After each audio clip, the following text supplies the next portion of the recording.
আসসালামু আলাইকুম, কি অবস্থা? সবাই ভালো আছেন? দারুণ একটা রিভেঞ্জ প্রতিশোধ নিয়েছে বাংলাদেশ। অল্প কয়েকদিন আগে ওয়েস্ট ইন্ডিজের কাছে যখন ওয়ানডে হোয়াইট ওয়াশ হয়েছেন এবং ঠিক কয়েকদিন পরে টি-20তে হোয়াইট ওয়াশ।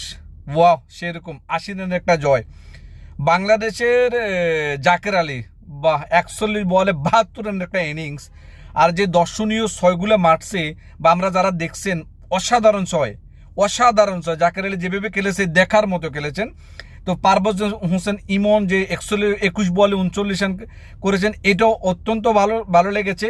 তো বরাবরের মতো জাকের আলীর ব্যাটিংটা অত্যন্ত অসাধারণ ছিল। যারা দেখেছেন, আমার মনে হয় যে দারুণ একটা প্লেয়ার পেয়েছে বাংলাদেশ, তো পেয়েছে। এবং জাকের আলীর পাশাপাশি বলাররা দারুণ বল করেছেন। মেহেদী হাসান এই যে 3টা উইকেট নিয়েছেন, তাসকিন আহমেদ 2টা বোলিং ফিল্ডিং অত্যন্ত ভালো লেগেছে। প্রতিশোধও অত্যন্ত চমৎকার হয়েছে, খুব ভালো লেগেছে আসলে ক্রিকেটটা দেখে। আর আরেকজনের কথা বললে নয়, টনটন দাস। উনি আজকে দেখি যে উনি সাংবাদিকের সাক্ষাৎকার দিতেছেন যে উনি নাকি ক্যাপ্টেন্সি নিতে রাজি। লজ্জা করে না ভাই? এই টনটন দাস এই প্লেয়ারটা লজ্জা করে না? 3টা অধিনায়ক হয়ে 3টা ম্যাচে তার কোনো অবদানে নেই দলের ভিতরে, অথচ সে তারপরে ক্যাপ্টেন্সি হতে রাজি। আমার মনে হয় যে টনটন দাসের ক্যাপ্টেন্সিতে প্লেয়ার পরিবর্তন হয়নি, তার পিছনে যে একটা লোক আছে, যে সবাই জানেন জানেন হয়তো ভুলে গেছেন, এই লোকটার অবদান পরিবর্তন হয়ে গেছে। লোকটা হচ্ছে সালাউদ্দিন, যে বাংলাদেশের সর্বসেরা কোচ সালাউদ্দিন। উনি যখন বাংলাদেশের অ্যাসিস্ট্যান্ট কোচ হিসেবে জয়েন দিয়েছেন, এরপর থেকেই ব্যাটিংয়ে পরিবর্তন আসা শুরু হয়েছে, যেটা কিছুদিন আগে খালেদ মাহমুদ সুজনও বলেছে। তো এই সালাউদ্দিনের কারণেই আপনার কোচের কারণেই প্লেয়ার যারা খেলতে বা স্বাচ্ছন্দ্য বোধ করতেছেন, ওনার অবদান অনেক বেশি। আর টনটন দাসের কি অবদান সেটা তো জানি না, এই লোকটার লজ্জাও নেই।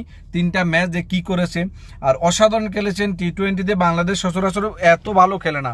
ওয়ানডে বাংলাদেশ অত্যন্ত ভালো খেলে, টি-20 বাংলাদেশের যে অত্যন্ত কম।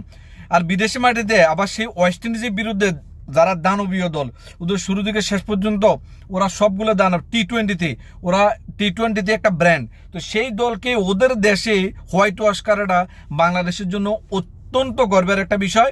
এবং বিশেষ করে এই বিজয়ের মাসে তো সামনে ইনশাল্লাহ আশা করি যে সামনে যে প্লেয়ারগুলো আসতেছেন, যেমন রিশাদ হাসান 3টা উইকেট নিয়েছেন, মেহেদী হাসান 2টা নিয়েছেন, এরপরে যে জাকের আলী যে খেলেছেন, বা পারভেজ ইমন একটা ম্যাচ সুযোগ পেয়েছেন বোলিং এবং ভালো। আমরা মনে করেছি যে যারা মাশরাফি সাকিব ছিল তারা চলে গেলে হয়তো ভালো করতে পারবে না। ইনশাল্লাহ অত্যন্ত ভালো করেছেন নতুন দল দ্বারা। বেস্ট অফ লাক, দোয়া করবো সবসময় যেটা ভালো খেলে। আর বাংলাদেশের সাথে সবসময় ম্যাচ দেখবেন, বাংলাদেশ হারুক আর জিতো, বাংলাদেশের সাথে আছি ইনশাল্লাহ। বেস্ট অফ লাক, সামনে অনেক ভালো করবো।